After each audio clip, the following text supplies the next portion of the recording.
Naaalala niyo pa rin ba kamakailan isiniwalat ni Mayor Isko Moreno ang problema sa flood control projects? At ngayon yung mga kinauukulan aligaga sa pag-iisip kung paano nila ipapaliwanag ang mga pangungurakot na ginawa nila. Yung iba nagkakawalaan at yung iba naman biglang nagkaka-amnesia.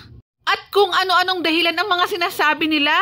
Pero ang punot dulo nito, mas inuuna nila ang pagnanakaw kaysa ayusin ang problema. Naku, kung hindi pa inumpisahan ni Yorme ang pagbubulgar sa mga panggagago ng flood control projects, hindi pa kayo magsasalita o hindi pa kayo mag-iimbestiga. Pero nakakatuwa no, yung isinuwalat ni Mayor Isko Moreno sa flood control projects dahil ang dami ng LGU na pumapalag sa palpak na flood control projects. Kahit nga si President Ferdinand Bongbong Marcos, vinalidate niya yung mga sinasabi ni Yorme. Biruin nyo, 3 taon walang pumapansin at walang pumapalag sa garapalang pangungurakot nyo sa budget ng flood control projects. Talagang inantay nyo pa talaga si Yorme ha. Ibig sabihin, tama yung mga sinasabi niya. Tapos sinasabi nyo na mumulitika at nagpapapogi si Yorme. O sino ngayon ang pahiya? Grabe no, ginagawa nyong gatasan ng pera ng taong bayan. Pero dapat isole, di ba? Pero hindi naman mangyayari yun.